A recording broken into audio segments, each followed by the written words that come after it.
I just wanted to shoot this quick video for you for another marketing moment. Now, we're just looking at something here called the Google AdWords tool. Excuse me. And we've got three terms in here: accountant Auckland, accountant West Auckland, and accountant for small business.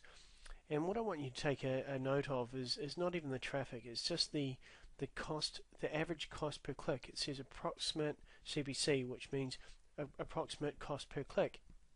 Now, that's $2.74 and $1.97, $4.43 for accountant for small business. So $4.43, that's what you're paying per click if someone's doing a search on Google and they click on one of the sponsored ads at the top of the page or on the right hand side. Now, I talk to businesses all the time, so this is why I wanted to record this video, because they're failing in pay-per-click advertising.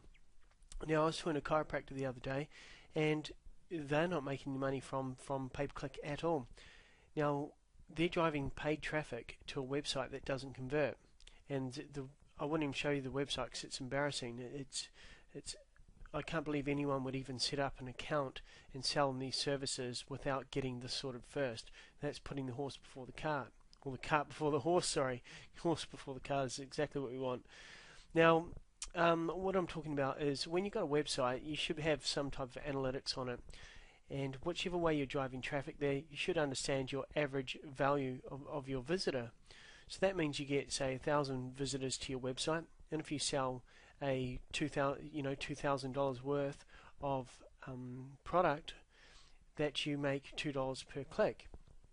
So would you be prepared to spend $2.74 to make $2 for your average visitor? Now, there's a big company, you've probably heard of it, called Pets.com in America. I think it was Pets.com or Pets R Us, one of those. But anyway, they were spending $275 per average.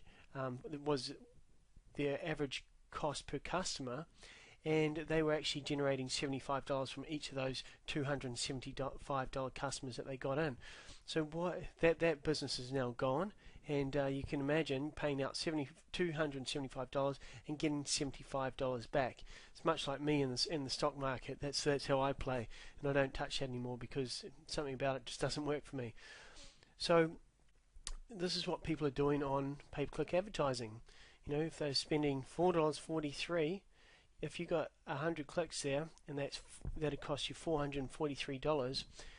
If you got one visitor and that is worth less than 443, sale, if that's worth less than $443, you know, you're making a big mistake, and you're going to drive your business into the ground, much like many of the businesses out there that are doing pay-per-click advertising at the moment, or spending money on the radio or newspaper or yellow pages. If you're not measuring it, tracking and measuring it, how do you know if it ever works? Because this thing is a silent killer for your business.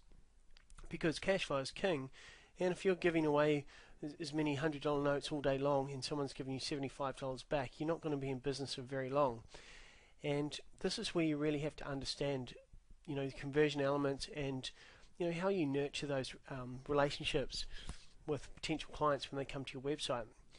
So rather than focusing on throwing as much money into getting traffic to your website or traffic to whatever way you're doing it, getting people in through the front door of your business, what you have to understand is really value those people that do come in. Like, what kind of process do you have in place? How do you greet them?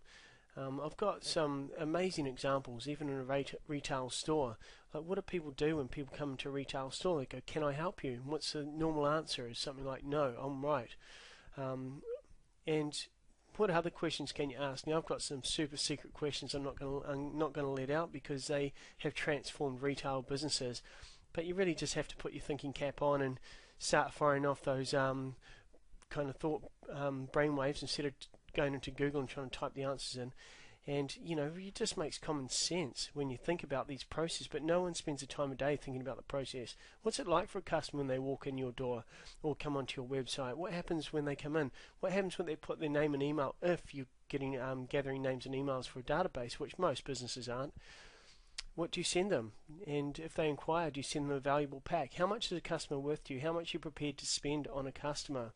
So these are kind of questions you need to ask. But anyway, if you do want to have a hand or have a chat about how this will work for your business, And if you are currently spending money on advertising and have no idea about whether it's generating a profit for you or not, that's a place that you really need to look at. And looking at your buying funnel, because if one company could spend $100, say there's two businesses in the same industry, one could be spending $50 on acquiring a new customer. Or just say it costs $50 to acquire the new customer. Now, one business may make $30 from that customer, so they're making a loss. Now, if another company just followed what they were doing, saw that they were advertising on the radio and did the same thing without understanding their whole sales process, they would be going, well, this can't work because they're spending 50, or I'm now spending 50 and I'm only getting $30 back. I can't see how they're doing it. Now, they may have a sales funnel in place where they actually do upsells, or they follow up with them on a regular basis, or offer complimentary services. So you really have to understand the intricacies of a sales funnel and make that work for your business. And I could talk about these all day long, and so I'm just going to finish this video off here because I want to keep them short, but I hope that got you thinking about your business and the kind of things you can be doing.